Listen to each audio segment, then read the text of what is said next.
Excellent. All right, welcome to the April 19th FAC meeting. We have our guests from Public Trust Advisors, Delana Gross and Corey. How do you say your last name, Corey? Gable. Gable. Okay, I was going to destroy that, so I'm glad I asked you. So Delana, do you want to go ahead and introduce yourself, and then Corey? Yeah, sure. Thanks, Gina.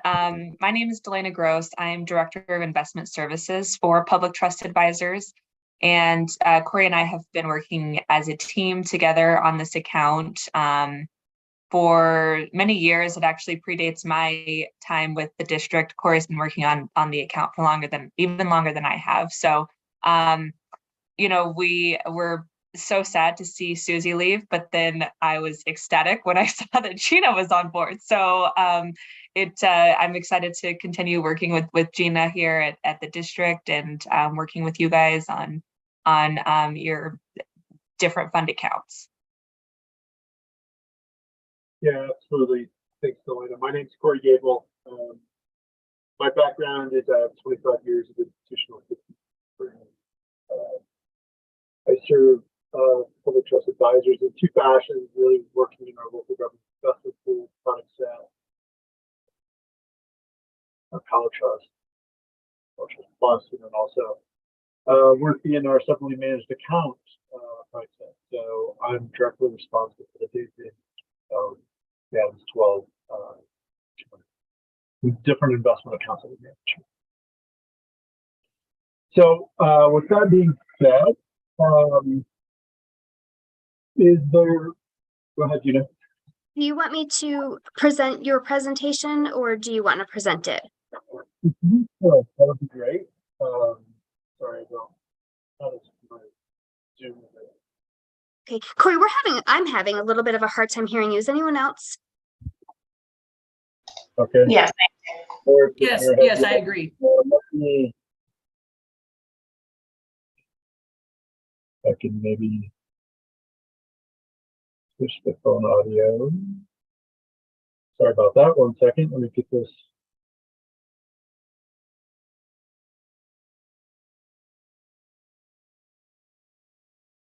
And can you guys see, you can see the presentation, is that correct? Or are you seeing something else? I see the presentation, Gina. Fantastic. I wasn't expecting it to go that smoothly, so thank you. In 1 second here, I'll dial in. Hopefully you guys better. No problem. While Corey's getting his audio fixed, Laura, do you want to do a quick introduction? You are in the meeting now. There are 8. Hi, I'm Laura Mitchell, and I serve on the Board of Ed. This is my 8th year, but my first year on the FAC, so I'm pretty excited to be on here. Welcome, Gina. I'm so excited to have you on board and look forward to getting to know you better, and came in just at a great time, didn't you? Hit the ground running. And the bill is now out, so but I'm so sorry I missed everyone else's introductions. I have twin daughters that are at Legacy, and they're going to be graduating. I think we have 12 more days of school or something like that. So not that anybody's counting. It'll be a sad, and joyous occasion, but so I look forward to a great meeting. Thanks. Thanks, Laura. All right, Corey, whenever you're ready, and I'm going to, I don't know if I can hit, I can. I'm going to hit mute, and so that I don't have any noise interrupting the presentation. Corey, you just let me know when you want me to advance slides, okay? Excellent. Yeah, if you don't mind advancing to slide 5, which shows the macroeconomic themes. Is the audio better? Thumbs up? Okay, great.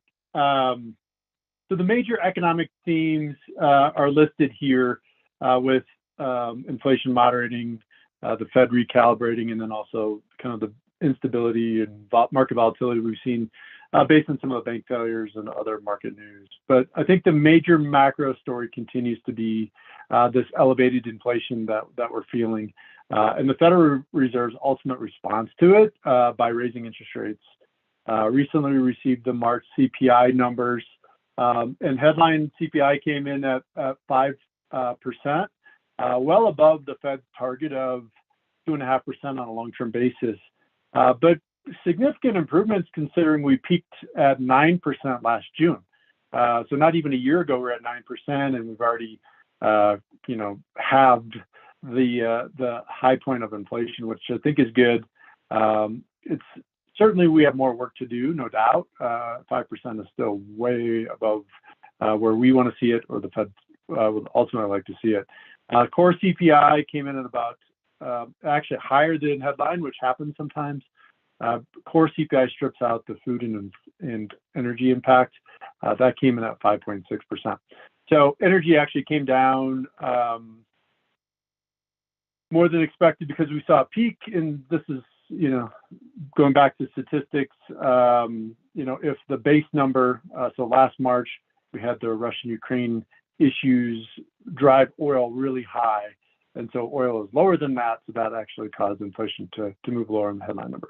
But all in all, this leaves us kind of what we feel like is near the end of the Federal Reserve's most aggressive rate hiking cycle through history. And it began last year in March, and the Fed has hiked 475 basis points, or 4.75% so far, and is now throttled back on the pace of hikes, which had been increasing by 75 basis points per meeting last fall. Now it's fallen back to around 25 basis points at the last meeting. So next meeting is on May 3rd, which will be here before we know it. And that's we're likely to see an increase in the Fed funds rate by about 25 basis points to make it a cool 500 basis point increase in basically the last year. So pretty significant hiking cycle. We'd already be at 5% in my opinion if it wouldn't have been for the market news that surrounded Silicon Valley Bank, also Signature Bank, and their failures last month. These failures, I think, have been pretty isolated or esoteric, but have caused a more of a ripple effect throughout the market. Both banks have been highly concentrated in their deposit base. And then, when deposits decline or get pulled back, that has a significant impact on their ability to repay depositors. And so that causes the proverbial run on the bank, and that's certainly what happened in those two scenarios.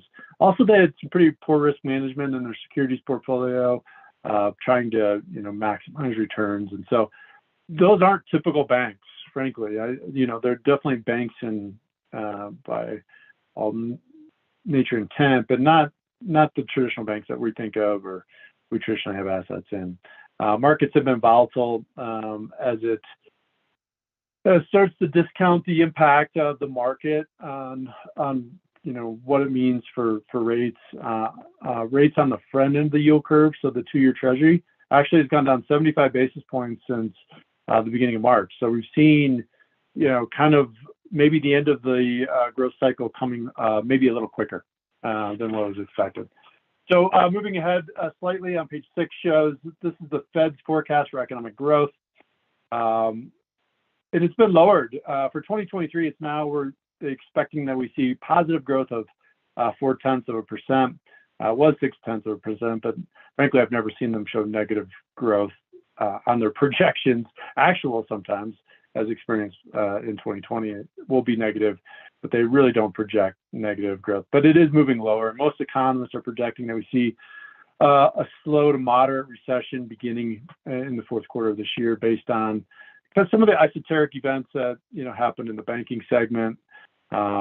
Also, U.S.-China relations are deteriorating, which is certainly a concern, combined with, I think, this significantly higher interest rate environment that is, really limiting demand and lending activity just because of the cost of goods is significantly rising in any type of debt situation. So that's really, decreased our growth profile going forward and what the Federal Reserve is looking from a growth perspective. So what's the market think? On page 7, you can see this is the market's probability of rate hikes at the next couple of meetings. So in the bottom left, you see, May of, which is in a couple of weeks right now, it's a 63% probability of a rate hike. And actually, since this presentation was completed, that number has gone up to 88%. So it's likely we get another 25 basis point increase in Fed funds in May or June, and then it's over, is what the market's thinking, until we finally start seeing some cuts. Right now, it's looking at, maybe 25 basis point cuts by December of 2023, which would then take us down from 5% down to 4.25% to 4.5% in Fed funds. So they think the recession is likely coming as well. Sometimes it can be a self-fulfilling prophecy with concerns the market and forecasting, and ultimately we'll see. Although we do have a strong employment picture to keep us, in our opinion, in a pretty shallow trough if we do see a recessionary environment. But inflation, as I mentioned on page 8, has been rising, has been moving lower. This data is a little stale. It went from CPI year over year from 6 down to 5.0% on the headline because food costs have been declining. Also, we saw, as I mentioned, the oil issues and some of the issues with the year over year numbers and the statistics. But core housing costs have declined. And this is the first time we've seen a decline over the last 12 months on a month over month basis. So that should help some of this CPI figures. Certainly more work to do, but positive momentum for a pretty sticky higher inflationary problem that we've had. Looking at how we're getting our inflation, I think is important, and we're seeing the data roll over on page 9 shows everything. I'm sorry, there we go. Everything's been rolling over except for the food contribution, which now has finally started to take and move south. So energy is very volatile. This is a gray line, but used autos, commodities, services, and then obviously rent are the numbers that we're looking at, and everything is rolling over, turning over, and moving south except for food, and that has actually started moving lower even more recently. So that's a positive sign for the trajectory of interest rates. Looking at the ISM or service index, page 10, we've seen obviously moves lower, and the outlook from businesses as it concerns how they're pricing new goods, also what kind of consumption or growth they're looking at. With higher rates, that obviously leads to lower demand, as I mentioned, and that we're seeing through the ISM data points as well. The service segment, which is the gray line, is also moving lower. It moved lower in March, which was a number we recently got to from 55.1 to 51.2. And we're seeing in the manufacturing, new orders are down significantly. And so the slowing of the economy is certainly being felt in both the manufacturing and service segment.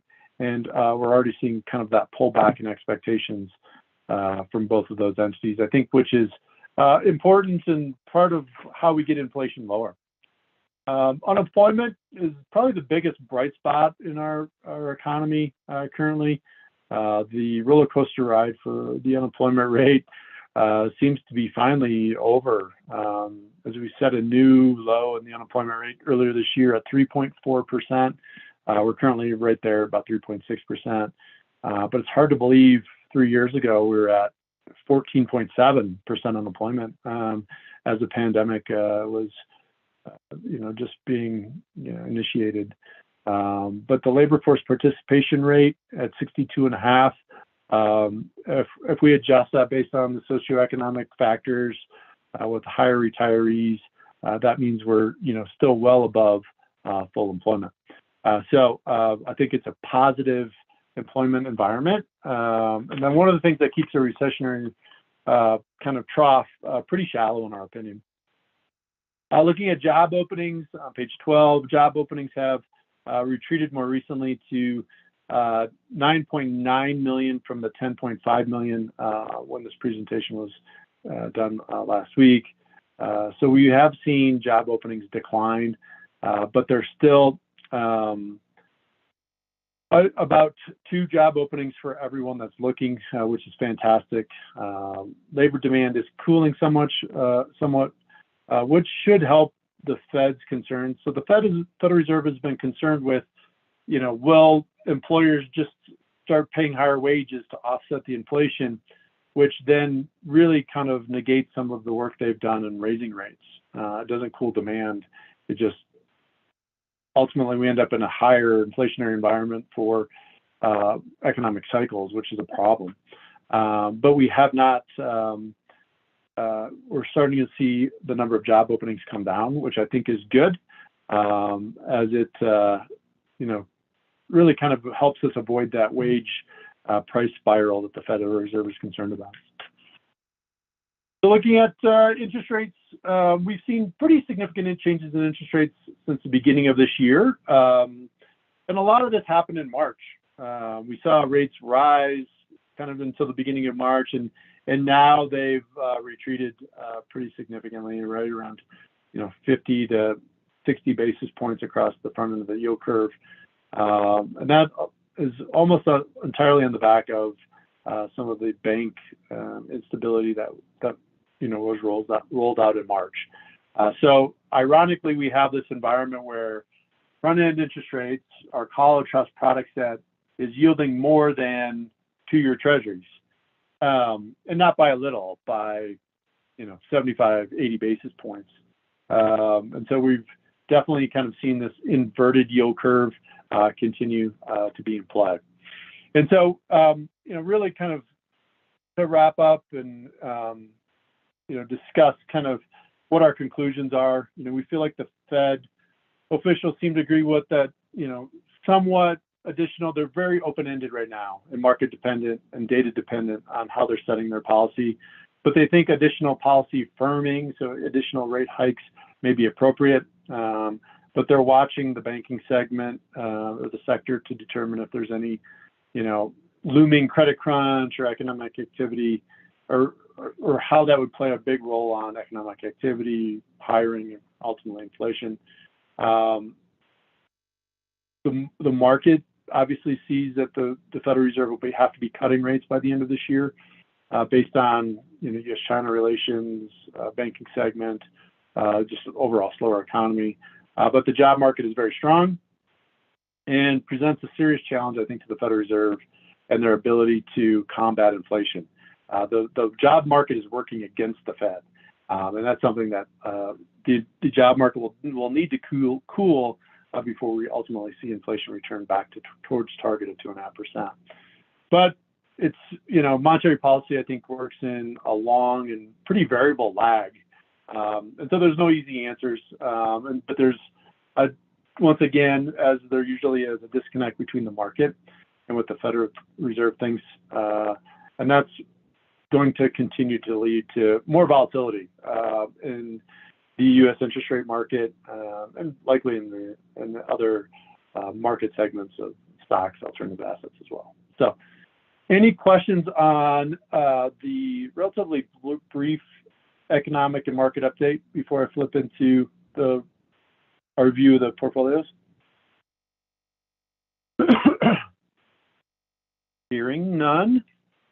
Looking at portfolio strategy, on page 15 here shows the investment policy statement, and frankly, I failed to change the label on this. The investment policy statement was updated in September, and so we do have a more updated policy than what was evidenced here. But regardless, the data has been updated for the new policy from September. And we're meeting all the investment policy statement requirements as it concerns asset allocation, maturity restrictions, credit quality. All of those qualifications are well within target. And so we feel really comfortable how the portfolios are positioned. Moving forward to the general fund, which is the operating fund and its statistics. This portfolio is in the 1 to 5 year investment strategy. It's very highly rated and high quality portfolio, with 87% of the portfolio in the upper left being AAA, 13% in the AA category, so very high quality portfolio, and very highly diversified. In the upper right hand corner, you can see Our corporate bond exposure is 8%, municipal bond 13%, agencies at 19%, and treasuries roughly 59%. And so year over year, we've made more changes to the portfolio, and we've increased our credit exposure. We've added to corporate bonds. So corporate bonds have actually gone up. It was just over 1%, and now it's at nearly 8%. So we've seen it rise by 6% over last year. Municipal bonds are up 5% on a year-over-year basis. Agency bonds are down basically by that same amount. And so treasuries have been kept kind of status quo.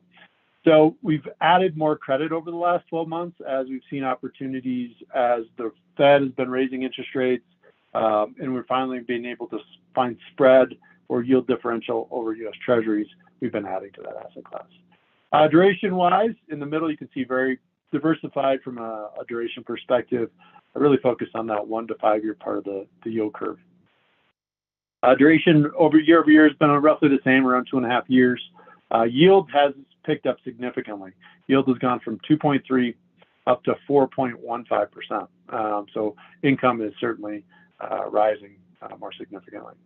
Looking at performance in the bottom section, trailing last month, March, we saw a 1.8% return. Annualizing that would be 20%. That's like stock market type returns. So just based on the significant move, based on the banking news, lower in rates, we saw a big increase in return. But overall, the last 12 months have been relatively flat. So on a year-over-year basis, we haven't really seen a big return profile. We saw a big rise in rates and now a sharp decline in March that's caused us kind of this flat return over the last 12 months. So we've weathered the storm. I think that credit has hurt us a little bit. So we're comparing ourselves to the 1 to 5 year U.S. Treasury benchmark. So that's why I think we're missing on the 12-month number.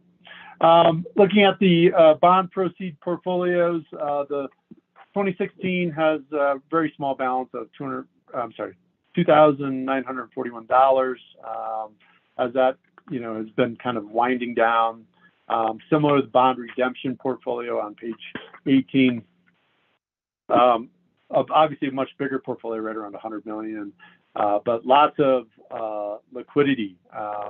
We had talked about potentially some refinancing activity when rates were much lower, and so we really stopped reinvesting, just building up our liquidity to handle those refinancing opportunities, and then the market started rising. And so with Collar Trust yields outperforming the rest of the curve, we just have been accumulating and picking up that income. And so I think for this, timing, ironically, not, market timing, was perfect for how this account's been managed from an income perspective. So that's why you see a book yield and current yield of, nearly 5%. So any questions on the investment portfolios?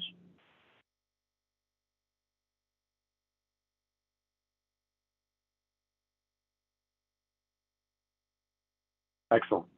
So investment strategy going forward, likely continue to build liquidity in the bond redemption to meet any potential needs for liquidities there.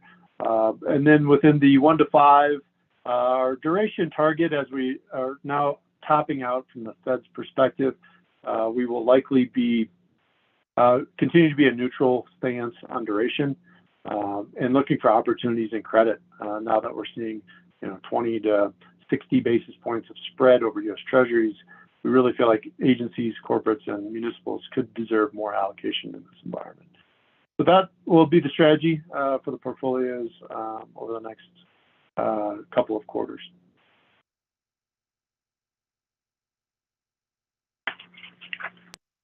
Well, thank you so much, Corey. Delana, anything you want to add? Nothing on my end. I had a few housekeeping items that you and I can discuss online. I just want to make sure that we have the correct contacts on all of these accounts. But we can talk offline about that. Sounds good. Sounds good. All right, FAC team, any questions for our friends at Public Trust Advisors? No, thank you very much. All right. Well, thank you guys so much. And I'm sure we'll be talking soon. I'll see you later, Gina. Thanks, everyone. Bye-bye. Hey, guys.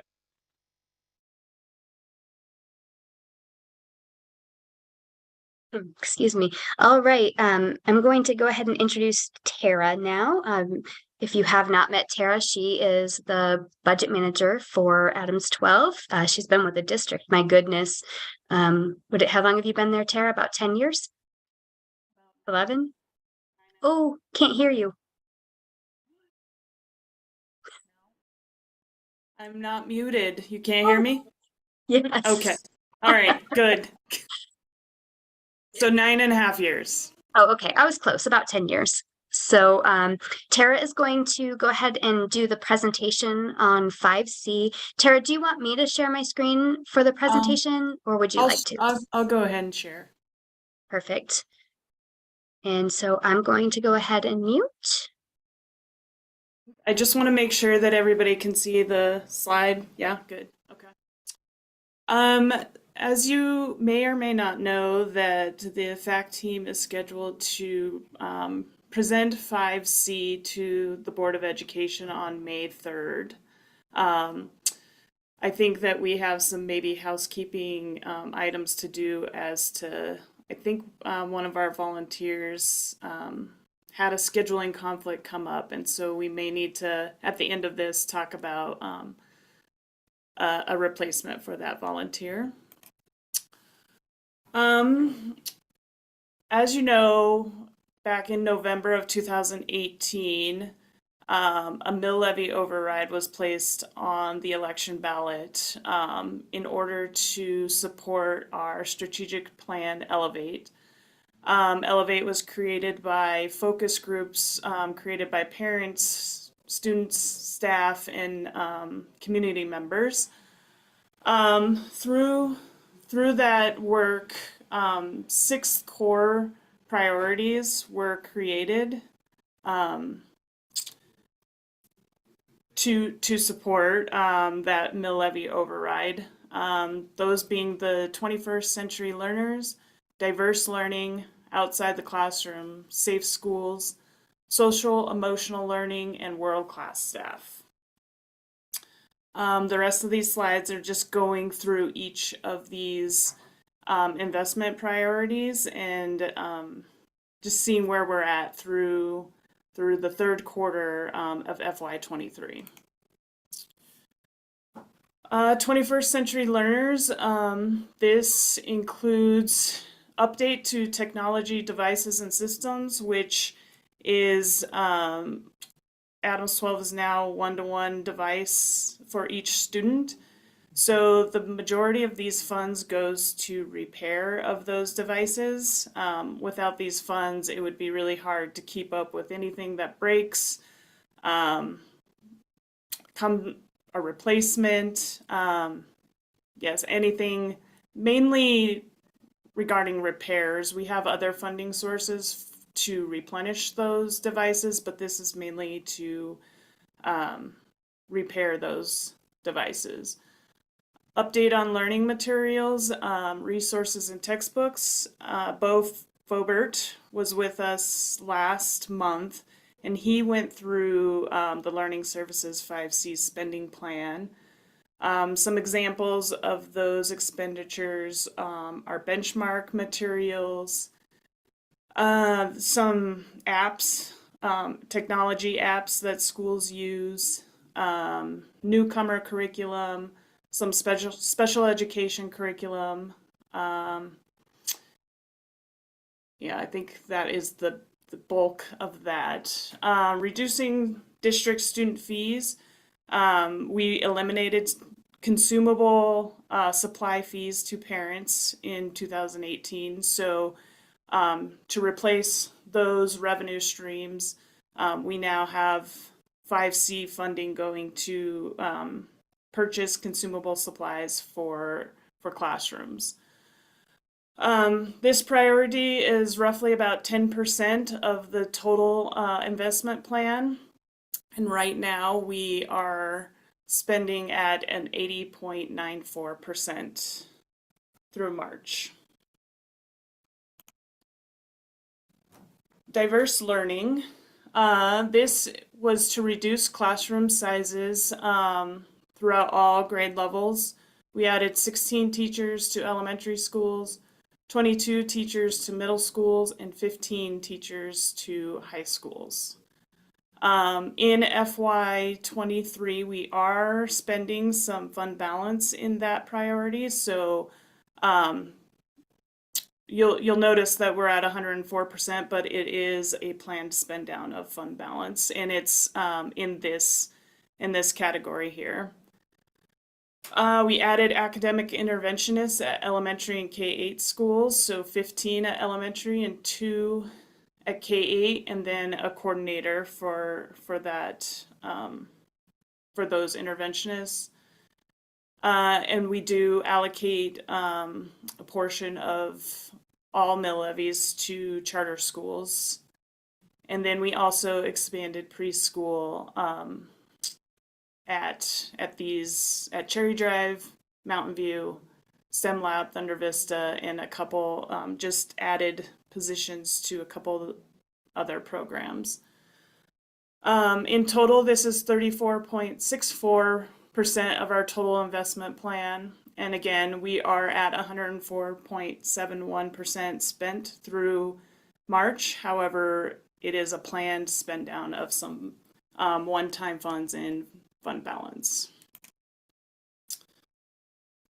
Outside the classroom learning, this is to expand our career and technical education to students.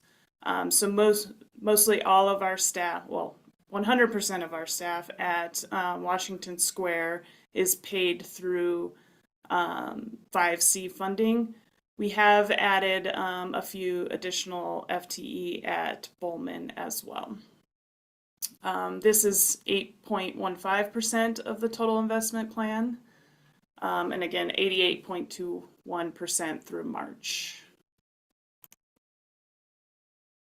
Safe schools. We have installed all of the access cards at high schools, and Pat can chime in too if he has anything, color commentary to add here, but we have installed all of the new access cards at high schools. We've updated some security cameras in other locations. We purchased the cards for students to gain access to high schools. And we've also added 10 campus security officers at 5 high schools. This being 2.59% of total investment and tracking at 61.14%. I think after this, Pat is going to talk about some additional resources that we would like to add to this spending priority. Do you want to do that now, or do you? Yeah, if I can, because I'm Yep. double booked right now, so Sure, that would go be ahead. great. Sure. Real quick though, hi everyone, good morning. Running around here today, it's been a little bit crazy already for a Wednesday morning. Real quick on the access cards and cameras, I just want to say that that's something that we're constantly, we have school requests for adding new doors with card access or new cameras each month. And so we do use our 5C funds a lot of times to fund those requests. We'll look for other funding sources, but typically those kinds of funding sources go right to 5C because we see that has a direct line and direct impact on school safety and feel like that's appropriate. So we're constantly adding more doors and more cameras to our system. So new expenditures that we anticipate for next year. The first of those is the communication center. So we have a communication center that operates 24 hours a day, 7 days a week, 365 days a year. We have to operate it that way because we are our own proprietary fire alarm monitoring system. So that requires us to have someone who can respond and monitor the fire alarms, and then also actually someone in the field who can respond to and verify the fire alarms. So we are currently staffed I think we provide 100, I'm looking at some notes here. Let's see here. Current staffing covers 163 hours, which actually does not cover the number of hours we need to run 24/7, 365, which is 168 hours. So what that results in is us paying lots of overtime if we have people that are out or on vacation or COVID or whatever reason that they might be out. It kicks us into a spot where we're constantly covering those extra hours with overtime, and then every week it's 5 hours extra every week of just overtime to cover. So historically, over the last 5 years, we've spent anywhere from about $40,000 to $50,000. So I think our low number in 2017 was $30,000 in overtime, and our highest number being in 2019, 2020 fiscal year, and we spent $49,000 in overtime covering this shortage of hours. So we are going to pay for that new security services comm center operator out of 5C moving forward. That's $74,279. Another request that we have this year, and this actually happened mid-year, was we added 2 school safety security liaisons. So we call them school security liaisons, SSLs. So those positions require vehicles. So they have to have a response vehicle. We typically provide Ford Escapes or Ford F-150s for that service. And the reason we do that is four-wheel drive, because they have to be able to get around at all times. The trucks actually carry our reunification gear in them at all times, so we can get to a school and start parent reunification rather quickly if there's a crisis going on. So for these 2 vehicles right now, we are trying to purchase 2 Ford Escapes. That's about the most economical thing we can buy. And then with the things that we have to put in those, like the lights, the response lights, radios, those types of things, that's called upfitting. So the vehicles themselves cost about $27,000, and then the upfitting is about $3,000. So we need to buy 2 of those vehicles because we've added 2 of our school security liaisons. So those are $60,000. That's a one-time allocation out of 5C that we would like to do. And then the last thing for 5C this year that will be an ongoing cost is $43,000 for fire inspections. So we have seen an increase in fire inspections for all of our kitchen fire hoods, the actual fire lines themselves. So every 5 years we have to camera those lines. The hoods in our ProStart programs and home economic programs have to be inspected every year as well. So those services, we outsource those services, and so there's an increase of $43,000 this year moving forward with that. So those are our future requests and future expenditures that we're going to move over to 5C. That was really fast, but sorry. Does anyone have any? I was going to say, while we have Pat, any questions for him on those items?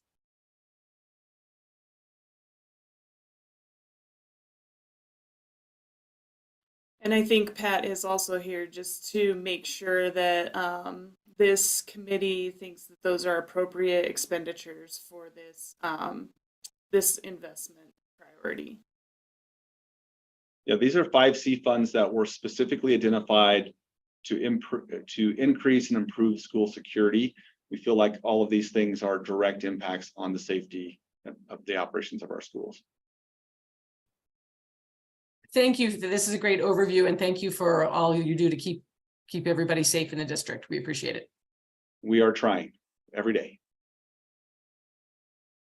Okay, I'm going to hop off. All right, thank you, Thank Pat. you all. See you later. Bye-bye. Thank you.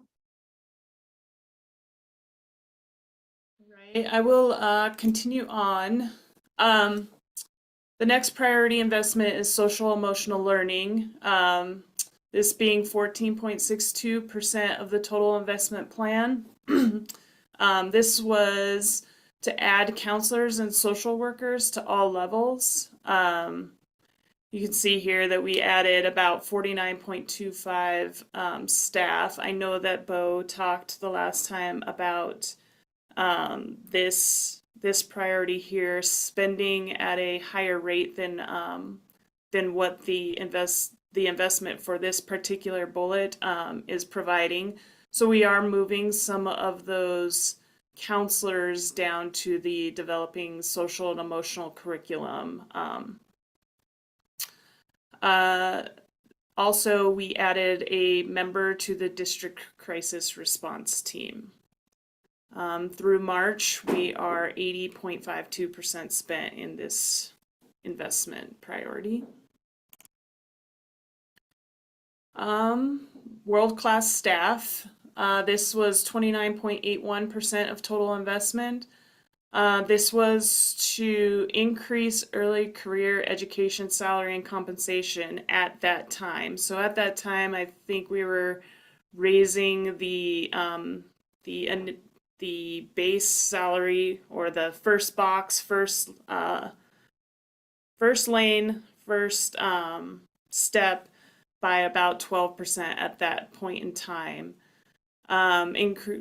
Increase experience credits, so those veteran teachers that may have come from a different district that had 10 years of experience. At that time, we weren't accepting all of those years, but this helped us recruit those veteran teachers potentially from other districts, implement a 1% cost of living at that point in time, and then some identified administrative and classified roles had a market adjustment, and this priority helped pay for that. I will say that in FY23, we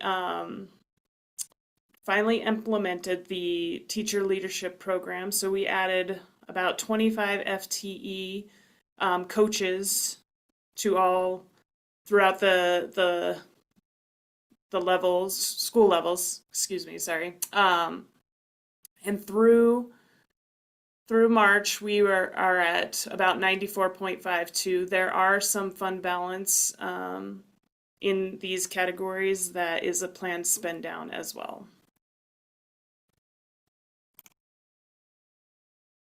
All right, to summarize, in FY23, we received about $29.8 million. 5C is the only mill levy that the district receives that increases with inflation every year. Expenditures through March is 27.8, knowing that we have some fund balance that we're spending down, and our forecasted ending balance is 18. Any questions? No, thank you. I love the investment in the counselors and the teacher training. I think it's great. It's nice to be able to focus on those things again after the pandemic. Although, I mean, the response to the pandemic was great. And I think if there's a silver lining, it's that it got us up to one-to-one devices, you know, for better or worse, we had to really lean into that, but we're there now. So that's great. But I really love seeing this investment in peer teachers and counselors to serve the students, but also to support the staff as well. Can I ask a clarifying question? Sure. Is it a 12% raise for starting salary for new teachers? Does that also apply somehow to teachers that were hired? I'm just thinking of a scenario of like a teacher hired last year, and then a new colleague comes along and gets hired this year and gets paid 12% more than they do. And maybe, I'm sure someone has already thought of this and has already addressed it. I'm just unclear on teachers that were recently hired, what's to keep them from quitting and reapplying to our district or other districts to get that 12% initial bump in starting pay. Sure. So that was to bump the salary schedule at that point in time. So as the years have gone on, that salary schedule so we're talking about on the salary schedule, the very upper left-hand portion of the salary schedule. So that piece has increased each year that we provide salary or COLA adjustments or step adjustments. That box has increased with time as we've given salary increases. This was just to pay for that point in time. Does that make sense? Yeah, and so just to add another layer, all of the teachers fall somewhere on the salary schedule. And so when that bump was done to increase it, it trickles through the whole salary schedule. And so it wasn't just that year those teachers got that increase. It applies throughout the salary schedule with the way it works. Okay, great. Thank you. Yeah, I had a question too. So basically, are the older teachers, the tenured ones, getting market adjustments then? I think that's really the question that we were asking. Have to do some analysis of the former salary schedule to the new, but my experience is there's a lot of thought and consideration put into whenever a change is made to the salary schedule to make sure it's not just one piece of the population that is impacted. So I wish I could tell you more, but I haven't delved into that portion yet. That's okay. Thank you. Laura? Well, I'll just jump in because I have been, if you would, so when we do these kinds of changes to our salary schedules, this all is part of the IBS process.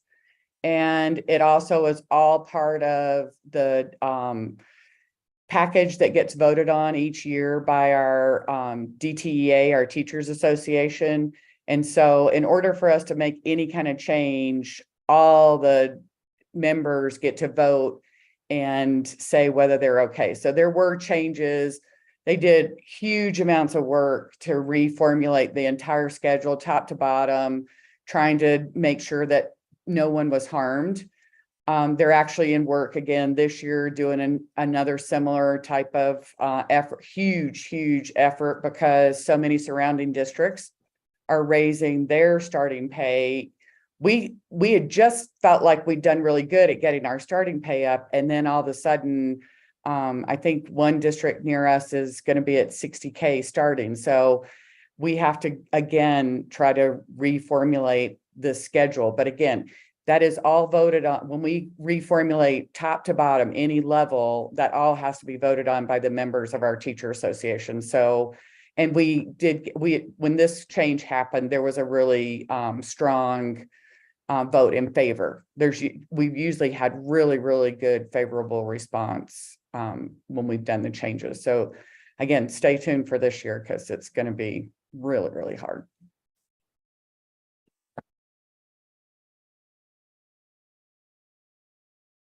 Those are great questions. Any others?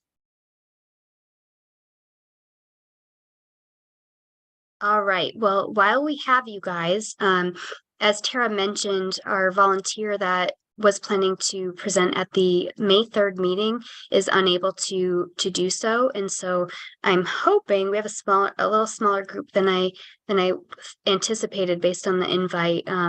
But anyone here able to present May 3rd? And if you can't answer that right now, I'm happy to put out an email calling for a volunteer. So I'm the one who has to cancel, and I apologize, but I will tell you, I've done it in the past, and the staff do a great job of preparing you. It's not really any, writing of the report or anything like that on your own. It's sort of just a recap of our work as a committee. And it's very, and the board is very nice, right, Laura? So it's not intimidating, I promise. I was just going to say, we're usually really nice, and especially when community members come to help us.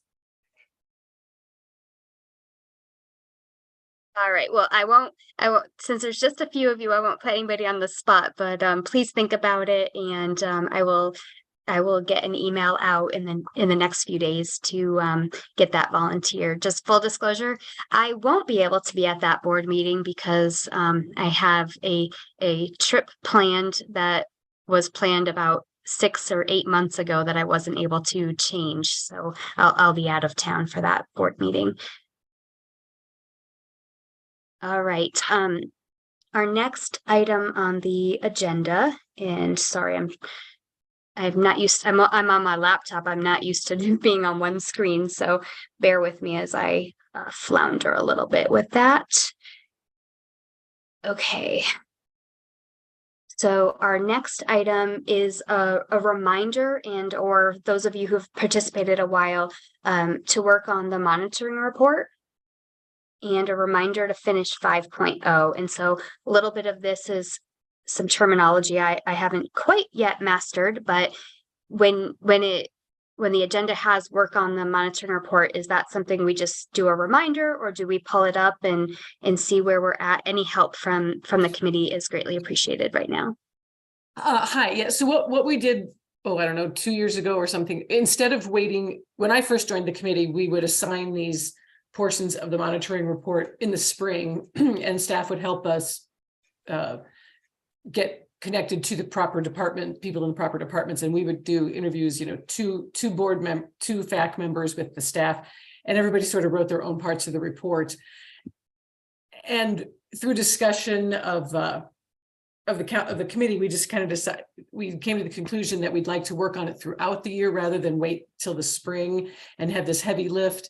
And that is kind of it's a little bit, that was a little bit intimidating as a brand new member that year, especially if I got assigned to somebody else with somebody who was also new. So now we work on it throughout the year as a group. So it's a group think activity, and usually somebody scribes in the Google Doc, and because a lot of it is, as long as we're in compliance, which we almost always are, it's just a carryover from the year before, and we just add in comments that we remember from interviews with staff. So it's a group think activity now. So we usually chip away at a couple sections each month. Okay. Do you? And I apologize, Kathy, to put you on the spot with this. Having lost our executive assistant, CFO, director of finance, who all were integral in getting this work completed. Tara and I have been trying to look at history, but we thought we're just going to be honest and say, we need your help to tell us what we should be doing for you. So usually and I don't know if we want to do it today or if we want to kind of gear up for next month. Usually what has happened is then the support staff, Sonia would put the links in the chat, and then that way we'd all open and we were all looking at the same Google, we could refer to it usually, and she's not here today. Kelly, yeah, the workbook. And Kelly usually, God love her, is usually scribes for us. And so sometimes she would share her screen and we'd see what we would kind of comment. If say directly copy what was there or add this and take this out, and she'd kind of scribe for us, and then we'd work through it that way, and then save the changes and then go on to the next section. Well, Tara was much faster than me at getting the link put into the chat. So I was doing the same thing, Tara. Thank you. I'm happy to volunteer to scribe if you guys want to go in and do that today. Completely happy to do that if that's appropriate. Sure. And what are we doing? Are we finishing something that we didn't quite get done last month? Is that what you said? Or are we moving on to either way, it doesn't really matter. If you're willing to scribe, that would be great. I'm willing to scribe, and I don't know where you left last month. I did go back and listen to this meeting last year to make sure I had a handle on the topics being covered, but I didn't have time to listen to last month. So if it doesn't make sense to do that right now, I'm fine with that as well. But if anyone knows where you left off, I'm happy to start there. I honestly don't. I don't know that it goes in a number order. I think it was based on about scheduling of staff, and just sort of. So I never really. I just abdicated. I didn't really track how they scheduled, or what the rhyme or reason was. We just would show up and we'd hit those sections, and so that's kind of how we did it. Sure. So today would be reporting. I guess we'd be reporting on. Is there a section about? Was there more than the update that what Tara just gave us and this safety and security update? Maybe that's what those are the sections we'd be addressing today. We can do that. And so those sections are, so the first presentation for investing public funds, 2.4.15. Let's see if there's a section on that. So we can see if I got to get logged in here on my Google, and then let's see. No problem. And I appreciate your help on this.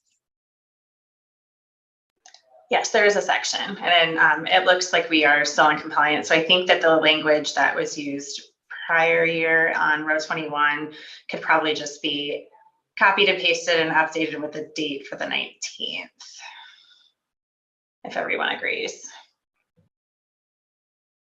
I can't see the screen anymore, so because I'm in the document. So I'm going to do that unless anyone opposes changing the date. Which section are we in? 2.4.15, that's the investment, which 2. was the first presentation we had today. Right, Would it- okay. Would it Uh, help for me to share my screen? Yeah, I think so. I think it's sometimes that's, I mean, we can look at it on our own, but it's nice to all look at the same screen and see what's getting copied and pasted and edited. Sure. Tara, do you want me to do it since I'm going to, unless you want to scribe? Do you want to scribe so that we can all follow along the same place? Does that make sense? Sure. And I just updated the date to today's date, 2023. And that can be done easily if anyone doesn't agree with that change. Yeah, I think we need to just leave what was on there because that's for last year. And then what we do is on that, we would copy and paste it into row 20. Does that make sense? It does. Thank you. Thank you. All right, Tara, you'll have to fix that to April 2022. 2022.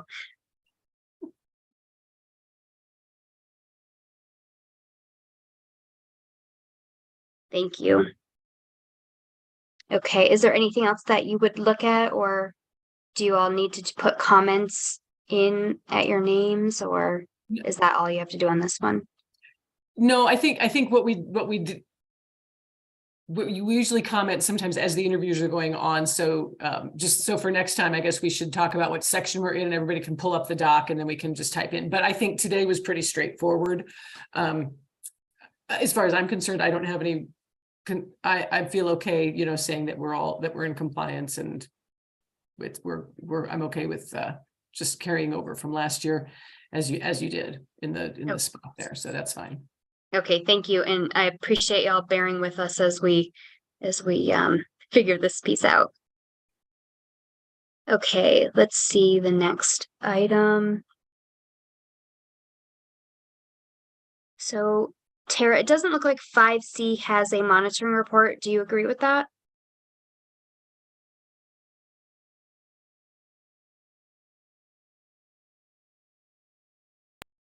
I think that's more of an update. Is that accurate? Is this one here, mill levy spending? Yeah, I think there is because that is one of the things we are supposed to say is that the spending is according to the language, you know, that we're in the parameters of what was on the ballot, what the voters approved. We have to just say, yes, we're spending within, that's how I recall it. Perfect. We didn't reference the monitoring report in the agenda, so we'll have to fix that for sure going forward.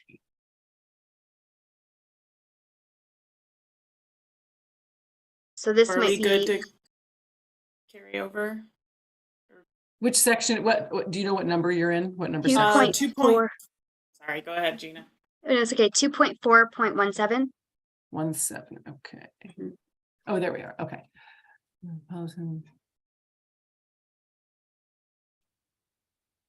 And is this where you would put any comments to maybe what Pat presented for recommended changes, or? Well, let's see what last year's language is down there. The district is in compliance. Major project was so we did, yeah. So he did reference the card access. I think he said that was completed. I think they just continue. The majority of the project is completed, but they just continue to field requests for additional doors that include card access.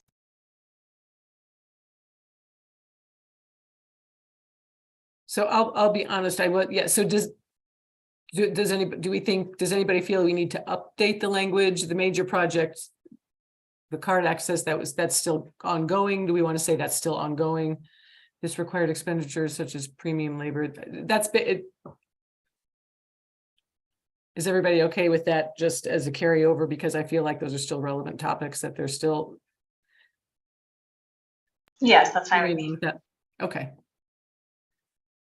Yep, and and that's the thing. If it's not broken, we don't have to fix it. It's just that we have to do a check-in every year and get a report. And then if it's a carryover, that's absolutely fine. Great. So those are and of course, if anyone wants to add comments, you are welcome to. You have access with the link to the document. Please go ahead and do that. So those are the two items that we covered with presentations. I do have a reminder to work on 5.0. Okay, let's take a look at that. And so that's is that where you are, Tara? I'm sorry. Yes, that's where I'm at. Perfect. On that last one, I just wrote a comment in the chat that you might want to mention the cameras. He just said they had ongoing requests for door access and cameras, which I thought was a good point to add about where the money's going. And then I didn't know if you wanted to talk about the vehicles that Pat just asked for, that was about 60K for safety. Yeah, those are both good points. Thank you. Here, I'm happy to add those in there.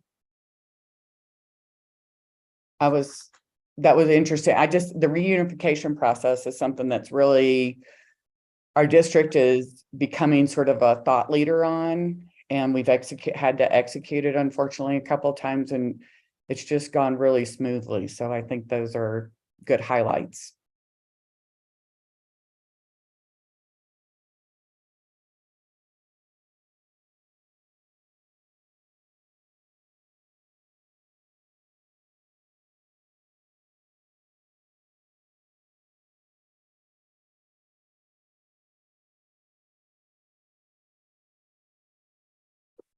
Okay.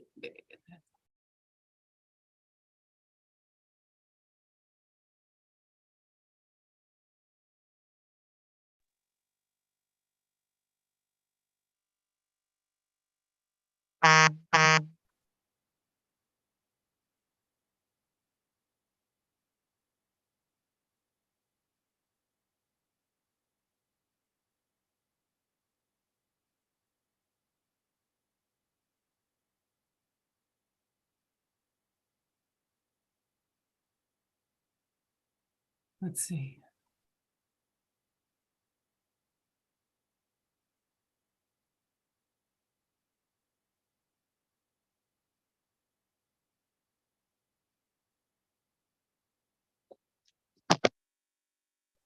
Those were added.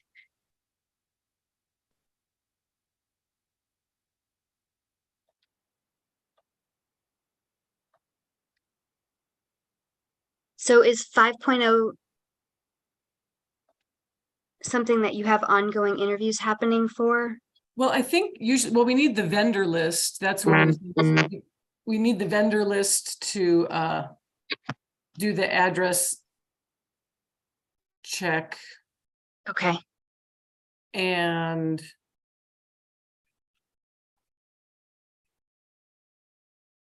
is that something that we would normally email to you or put in the Google Drive?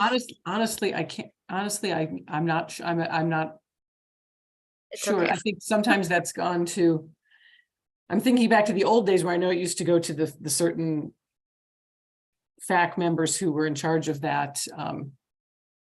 So maybe it's something now that is made available. I'm sorry, I'm just at a loss on that one. Okay, I can do some research on it. We will figure that out and make sure it gets to you all in the next few days. Okay.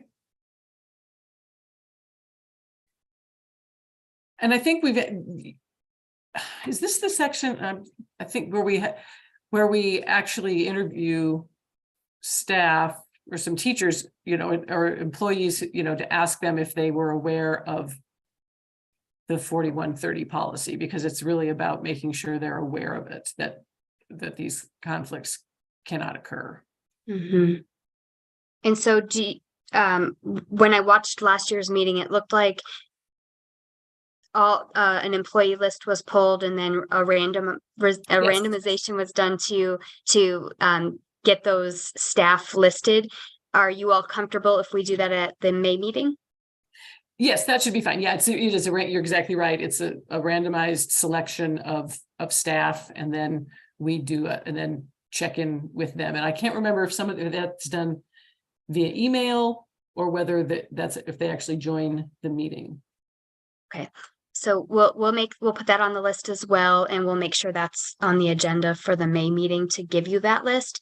If Okay. you want the list sooner, I'm happy to work on it sooner so that you are able to have those interviews done prior to the May meeting. Completely your call, however you want to do it. I did like how Mimi showed you the way it was truly random, that there was a method to just giving you whatever sample size. I think it was maybe 10 employees. Yeah. Yeah, I don't know if we want to do that outside of the meeting, or just have I don't know. I know it was only a year ago. I can't remember which way we did it. You definitely did it during the meeting last year Okay. at this Well, time. Yeah, then let's, I would rather just continue. My suggestion would be to continue with that. Okay, perfect. All right, so we'll add that to the agenda for the May meeting and get that taken care of as well. Yeah. All right. Anything else on 5C for today? Or I'm sorry, not 5C, 5.0. I don't think so. I think we know where we're going, what we need to get ready for next month. So we can just focus on that. Okay, perfect. And sorry that we are we're just trying to get up to speed as quick as we can on this stuff. The next agenda item is the calendar for next year. I'm not sure if you all had a chance to look at it yet. I'll go ahead and share that screen. Share. Goodness. Okay, and so it looks like for next year, the intent is to meet August 16th for our first meeting to complete the external monitoring report for that will get presented to the board at their September meeting. And then the new member committee kicks off September 13th. So I'm not sure if anybody had time to look at the calendar, the proposed calendar or not. If you did, any feedback, any changes you'd like to make? It looks pretty familiar. Yeah, I realized that some of the dates are the weeks get moved because of holidays and also the new fall break. So that's what we have, because nobody's going to meet during break. So that all makes sense. Yeah, that should be fine. All right. Well, anything else? That's it for the agenda for today. Anything else that anyone wants to cover? No, just welcome and thank you. And we'll get caught up. It'll start making more sense, I'm sure, as the weeks go by. So thanks for everything. Absolutely. Yeah. Absolutely. I appreciate everyone's patience with the meeting and patience with myself as I've been diving in, trying to make sure we're doing what we're supposed to be doing. Nice to meet you, Gina. Thank you. Thank you so much. I hope you all have a wonderful, wonderful rest of your day. And Tara, if you're still on, thank you so much for your help on this. Thank you. Nice meeting everybody. I don't know if I've actually been to one of these meetings, so it was nice meeting. Thank you.